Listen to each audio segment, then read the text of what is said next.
Adrienne Bankert for ABC News in New York. Wait till you hear this amazing story. Miles, you might remember him. His name was Bat Kid about 5 years ago. His life and his family's life completely changed with a Gotham-themed surprise. But this action-packed caper has a very happy ending. He was the kindergarten caped crusader, Miles Scott, just 20 months old when his family learned he was diagnosed with leukemia. Fast forward to age 5, and it was the Make-A-Wish Foundation to the rescue with some hero-sized hope. After his treatments were over and he was in remission, they'd fulfill his dream to be Bat Kid. Bat Kid! Bat Kid! Riding the Batmobile, fighting crime, even getting a key to the city of San Francisco, 20,000 people watching. Thank you, Bat Kid! Bat Kid even made an appearance right here on GMA. This morning, 5 years after Miles put on the mask, his family sent us these new photos. He's in 5th grade now and completely cancer-free. He's back to being an everyday kid. They consider Make-A-Wish Foundation part of the medicine that inspired him to stay strong and recover. Miles' mom is forever grateful. She says Make-A-Wish is an organization that shines a light on children and families when nothing else can. Shining that big bat signal light for him and his entire family. Miles, we're so happy for you. That little boy, now 10 years old, playing with science, robotics. He's got baseball going on. He even helps on his family's farm. So congratulations to him. And a very, very happy weekend to him. We want to say happy weekend to you. I'm Adrienne Bankert in New York, and you're watching ABC News Live. Hi, I'm Karen Travers. Let's go inside the White House. President Trump did not respond directly to the federal judge's ruling in favor of CNN, but the president today called for decorum here at the White House, a comment that raised eyebrows among his critics. It was a big win for CNN. This is a great day for the First Amendment. A federal judge in Washington Friday ordering the White House to return the press credentials of CNN correspondent Jim Acosta. Let's go back to work.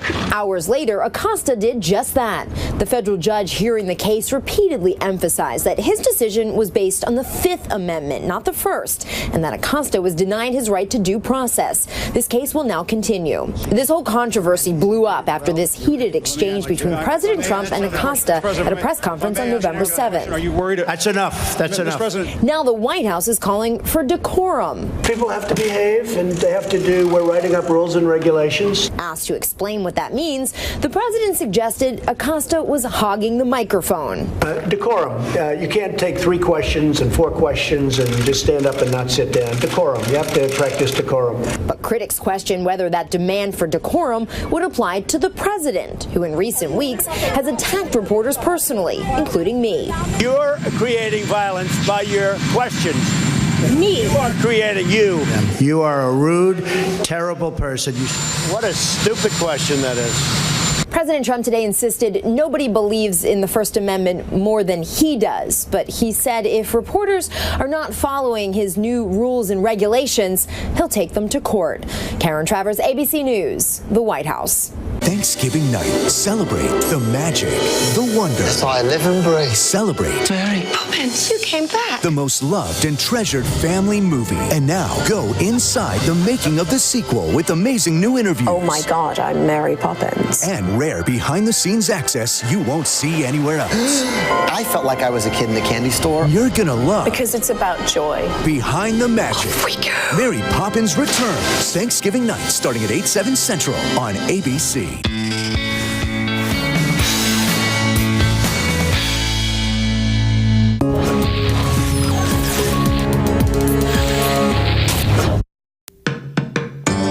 November 16, 1998.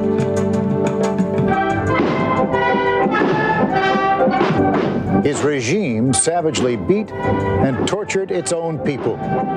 His victims will never forgive him. The worst part is when I realized that they were trying to drive me mad. There will be no peace or salvation for the victims of all of this unless at least you get an accounting. But there may be no accounting because this former dictator appears immune from prosecution. The law is ancient law. Tonight, The strange case of General Augusto Pinochet. Will he get away with murder? From ABC News, this is Nightline. Substituting for Ted Koppel and reporting from Washington, Forrest Sawyer. We like to think of the law as a finely honed instrument that in good hands carves out order and reason and fairness. It is a nice idea, but the truth is the law is often messy, uncertain, and sometimes downright unfair. Consider the case of Augusto Pinochet, a former Latin American dictator. As some observers have noted, not the worst of the lot, but for the thousands who died under his boot, bad enough. His brutal rule of Chile ran 17 years, until in 1990 he effectively cut a deal. Chile got peace and a new democratic government. Pinochet's crimes were conveniently forgotten. Since then, he has lived comfortably, until a month ago. And this is where it gets messy. It seems a Spanish judge, yes, Spanish, has decided that he wants to try Pinochet for crimes that Pinochet committed in Chile. Now, as you might guess, the Chilean government thinks Spain is, shall we say, overreaching. And now it's all up to Great Britain to figure out what's right. At Spain's request, British police did arrest Pinochet when he dropped in for a visit, but they seemed genuinely puzzled what to do next. Should Pinochet go to trial in Spain or to freedom in Chile? Is this vigilante justice, or does it send just the right signal to dictators that the world will not endure their evil? It seems everyone can agree on only two things. This case is terribly important, and it's a terrible mess. We begin with Nightline's John Donvan. You know the names: Radovan Karadzic, Saddam Hussein, Muammar Gaddafi, Idi Amin. Men who, in the eyes of the West at least, are guilty of the worst sorts of crimes: torture, terrorism, genocide. And yet they remain free. Free at home, free in some cases to travel abroad. Except maybe now. José Braulio Astorga, presente. Diana Frida Aron, presente. Here in London, where in an astonishing move, British police last month arrested the one-time dictator of Chile, Augusto Pinochet. He was in this hospital when the police came with their warrant. The demonstrators outside were elated and still angry with Pinochet after all these years. This was the Pinochet who in 1973 led a military coup against the Marxist president of Chile, Salvador Allende. Pinochet's stated goal, and many Chileans to this day praise him for fulfilling it, was to restore order. But from the start, Pinochet did not mince words. He was taking off the gloves. Then the law has to be accomplished, and those who are deviated from him will have to face the worst system of justice. Pinochet had the full support of the United States and covert assistance from the CIA as his forces rounded up literally thousands of people suspected of communist sympathies. Those days in 1973 were brought home to Americans in a 1982 film called Missing, which depicted a sports stadium as a makeshift prison for all of those thousands. In the movie, it was also a torture center and an execution center. This was not fiction. This is real news footage taken during the coup. And this was an American who, with his wife, spent 2 terrifying weeks as a prisoner there until the U.S. Embassy got them released. The minute he got back home in 1973, he started talking. In the time we were there, between 400 and 500 people were shot by firing squad in groups of 10 to 33. We heard a person beaten to death. We saw people beaten savagely. Today, now a researcher at the University of Wisconsin, Adam Shesh, is still talking. There will be no justice in history. There will be no vindication. There will be no peace or salvation for the victims of all of this unless at least you get an accounting. More than 3,000 people were killed. Thousands were tortured. There is no shortage of evidence, no shortage of documentation, no problem finding witnesses, like Luis Munoz, who now lives in Britain. The worst part is when I realized that they were trying to drive me mad, and I was going to go mad. To me, General Pinochet, he's not a puppet, he wasn't a window dressing, he's a Martin Bormann. he's a Nazi, and I see him as a war criminal. Perhaps, but that's not how Pinochet was treated in his own country, where eventually he handed over power and was made a senator for life in Chile's legislature.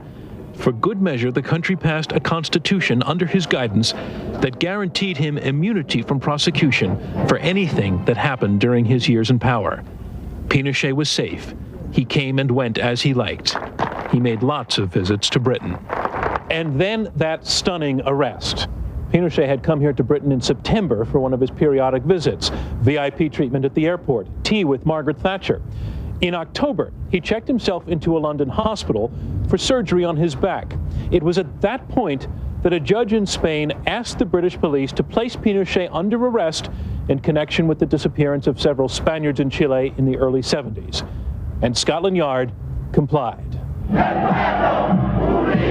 But the demonstrators, who were so elated at the news, were then stunned when a British High Court declared that the arrest warrants were invalid.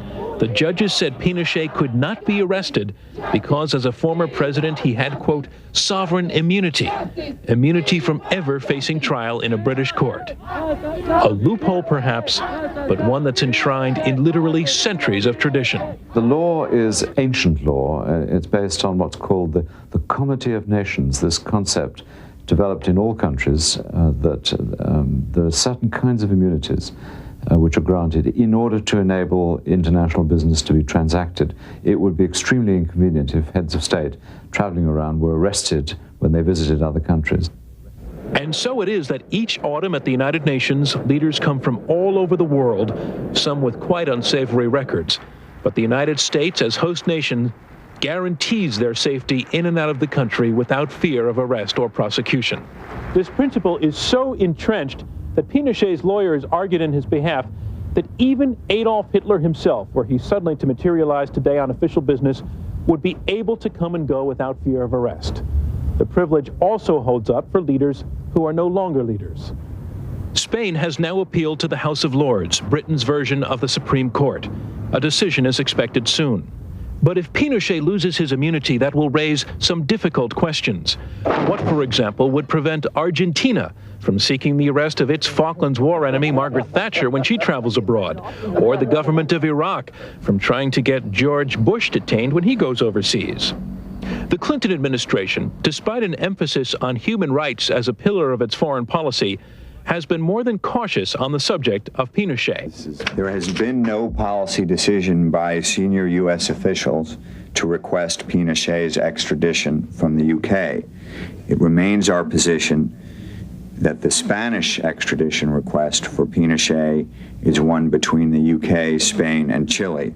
Actually, the U.S. might have reason to want Pinochet. In 1976, Pinochet's secret police went after a Chilean dissident detonating a car bomb in downtown Washington, D.C. The bomb also killed an American citizen who was in the vehicle. There are literally thousands of documents in the secret archives of the CIA, the Pentagon, and the National Security Council, which I believe do contain concrete evidence of General Pinochet's role in acts of international terrorism, including a car bombing in Washington, D.C., and of his responsibility for human rights atrocities inside Chile. While the House of Lords decides Pinochet's fate, Chile keeps a plane waiting here to take him home. But already human rights groups say that even the attempt to bring him to justice is a victory. In fact, there may be something of a sea change in attitudes about holding leaders to account for crime.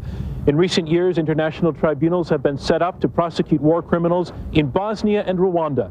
And in those courtrooms, there is no immunity. This past summer, 120 nations signed an agreement establishing a permanent international court to deal in part with the crimes of tyrants. The United States was not among the signers. This is John Donvan for Nightline in London. Joining us now from our Washington studios, Lawrence Eagleburger was Deputy Secretary and then Secretary of State during the Bush administration.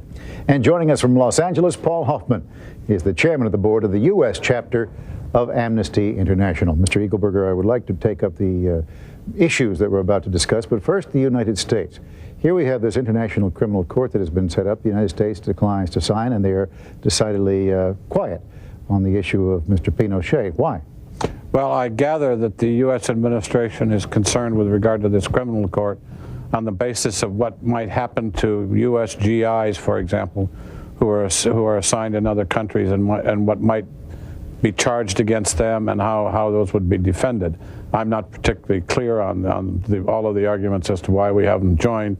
My personal view is that those kinds of questions ought to be able to be handled, and that we should certainly enter into this court precisely to begin to get at the kinds of problems in an orderly way that this Pinochet case demonstrates with regard to the need to do something about it, but it's certainly disorderly at this point. So does the matter of General Pinochet raise this very question that United States citizens or British heads of state or others might be in jeopardy?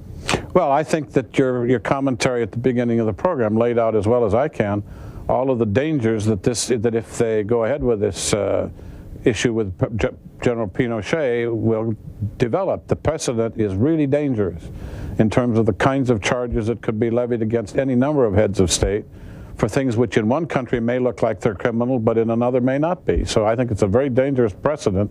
And this criminal court. Well, forgive me, Mr. Eagleburger, you don't question whether what General Pinochet did was criminal. No, of course I don't. But what I do question, not at all do I question what he did. What I do question is trying to invent now a system to deal with that kind of a problem. I think Pinochet, frankly, is beyond the pale. I don't think we can do anything about it. The point is we're not trying to set up a system, including international tribunals, to handle the cases like Mr. Karadzic. In the future, I think we can deal with these cases in an orderly way. I think trying to get Pinochet this way in Britain is, at the best, a very, very dangerous precedent. All right, Mr. Hoffman, you've been patient. What do you think? Well, I think that the arrest of General Pinochet actually is very consistent with the international law principles that have developed since Nuremberg. It's consistent with the new International Criminal Court statute that would allow for trials of a former head of state like General Pinochet. And there's a very accepted principle that there's universal jurisdiction, that any state in the world can try people for the kinds of hideous crimes that General Pinochet has been alleged to have committed. So we're not talking about any absence of universal standards. No one says that systematic and widespread torture, murder, and disappearance is not a violation of international standards. Well, what seems perhaps just a little strange, at least to some observers, Mr. Hoffman, is one could imagine an international criminal court set up to take care of these things. But here is a judge in Spain who has simply decided to take it on his own to charge General Pinochet for the crimes that he committed in Chile, when Chile itself wants him left alone. Well, I think that what the judge in Spain and what the Spanish legal system has done is implement a principle that is accepted, that any government, any judicial system can bring to court people that are accused of these kinds of crimes. And I would note that in addition to implementing international obligations, duties to the entire international community, there were Spanish citizens involved here. There are also U.S. citizens involved here.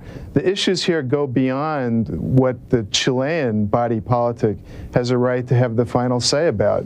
What General Pinochet did was commit crimes against more than just his own citizens. Pinochet, it seems everyone agrees, ought to be brought to justice. So what do you really worry about? Well, and with regard to the second point, I don't agree that Pinochet should be brought to justice if what that means is that the way he is brought to justice is under the method that's now being contemplated. You would like to see him brought to justice? I would like to see him, but not this way. I think this is really dangerous. And with regard, certainly you're not, the Bush thing with Iraq is not very likely, but I can give you some cases that would be. For example, without boring you too much, a Kurdish leader who was trying to fight for the independence of the Kurds, and in the process will be classified by the Turks, for example, as a terrorist. He leaves Kurdish territory and he shows up in Australia or someplace, and they may well try to extradite him for being a terrorist. I don't think until you have an established set of rules, and I think we're much closer to that than some would imply, particularly with regard to the tribunals that are likely to develop because of the Yugoslav mess, for example. But until you have a set rule which makes it clear when you can and how you can indict these people or bring them to justice, it doesn't make any sense to me, beyond which what this in effect says, if some criminal supposedly is foolish enough to leave his country, we'll try to grab him. That to me is totally unusual. Mr. Hoffman? Well, I think that there are already a regime of extradition treaties and international law where criminal suspects are rendered from one country to another all the time. And there's plenty of law that's established that allows for the exercise of this kind of jurisdiction over these kind of crimes. We're not talking about any human rights violation. We're not talking about every human rights violation. What we're talking about is the worst kind of human rights violations that the entire international community has agreed on countless occasions is the appropriate subject for these kind of proceedings, whether they're an international tribunal or a domestic tribunal. I just don't agree that the regime doesn't exist. It just hasn't been used. No. It seems, Mr. Eagleburger, that we only have a little bit of time left. It's fair to focus on the victims of all this, and I will wager that there are at least some of them who are family members who lost people and never saw the bodies, who will say that it is all very easy for you to make this argument, but they would like very much for him to be brought to justice, and if you have to break a couple of eggs along the way, they're willing to do it. Well, I just don't want to break those eggs. I understand the feelings of these people. I think breaking the eggs is much